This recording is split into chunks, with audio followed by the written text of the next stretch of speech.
Você já se perguntou se alguém pode mudar completamente de vida?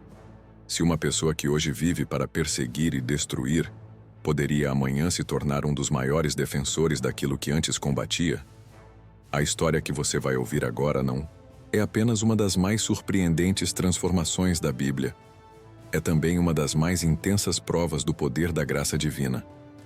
Prepare-se para mergulhar em uma jornada marcada por perseguições, visões celestiais, prisões, naufrágios, curas, milagres e uma fé inabalável. Essa é a história de Paulo, e ela começa com um nome diferente: Saulo de Tarso.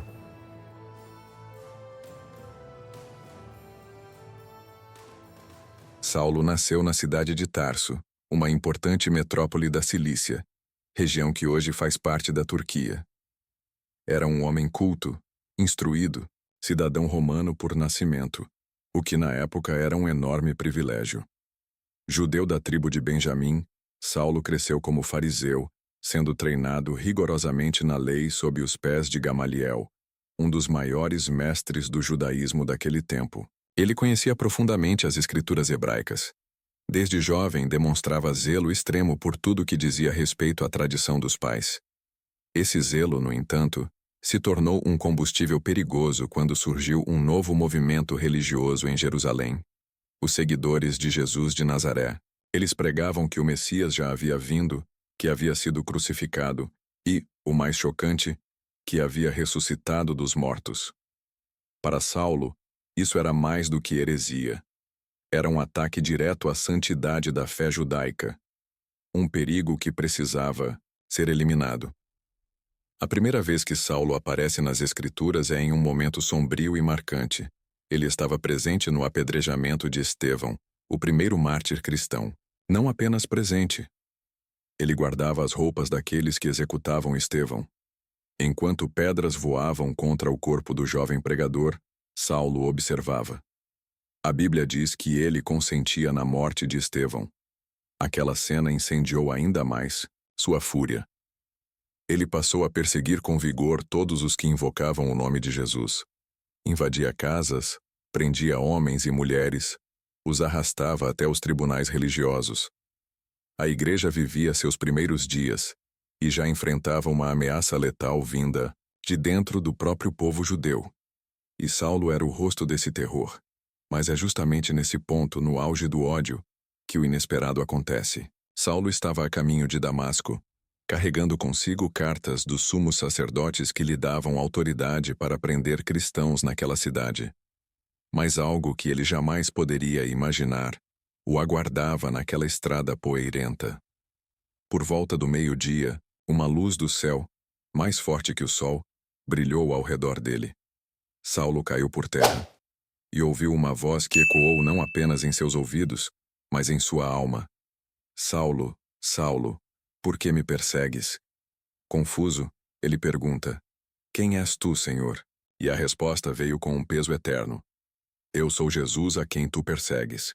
Saulo ficou cego. Por 3 dias não comeu nem bebeu. Foi levado até Damasco por seus companheiros de viagem. Durante esses 3 dias, algo profundo aconteceu. Ele, que sempre acreditou conhecer a verdade, agora precisava encarar o fato de que havia passado sua vida lutando contra o próprio Deus. Enquanto isso, Deus falava com um homem chamado Ananias. Ele era um discípulo fiel em Damasco, e o Senhor o enviou para encontrar Saulo. Ananias hesitou. Sabia da reputação daquele homem. Mas Deus o tranquilizou.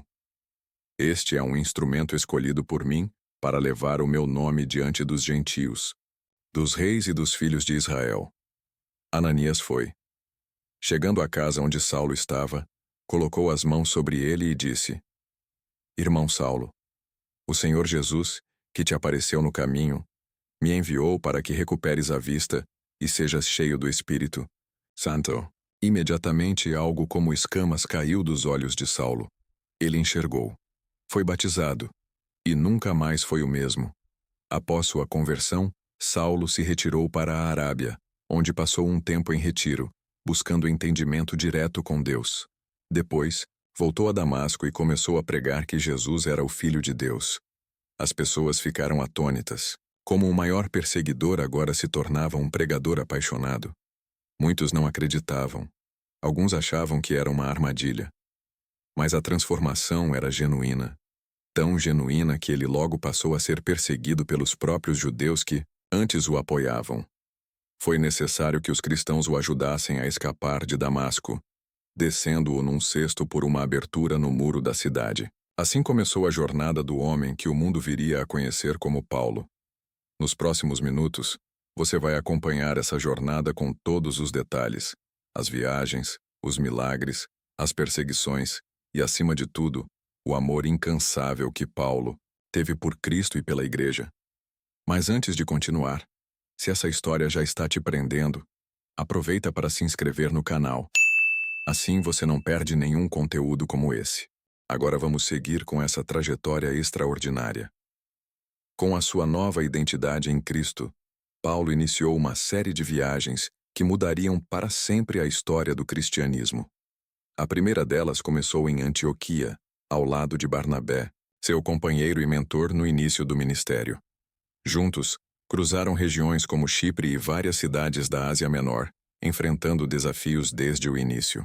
Em cada local, Paulo anunciava com ousadia que Jesus era o Messias prometido, abrindo as Escrituras e revelando profecias cumpridas.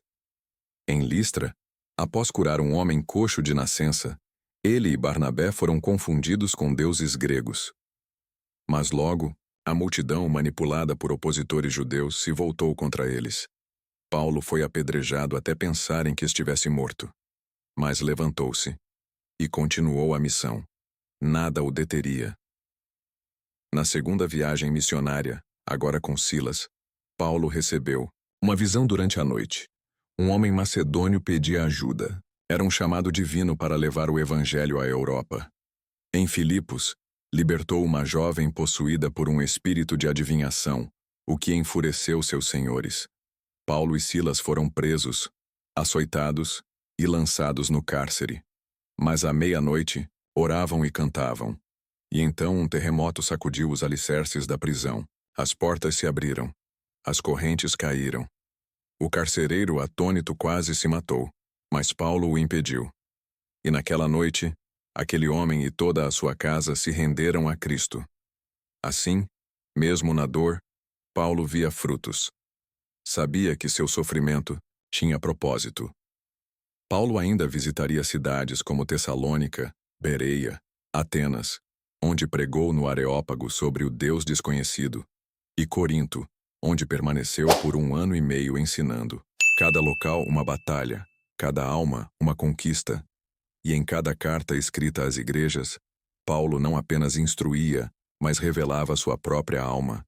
Suas palavras são ainda hoje fonte de doutrina, consolo e inspiração para milhões. Na terceira viagem missionária, permaneceu por 3 anos em Éfeso, enfrentando oposição intensa.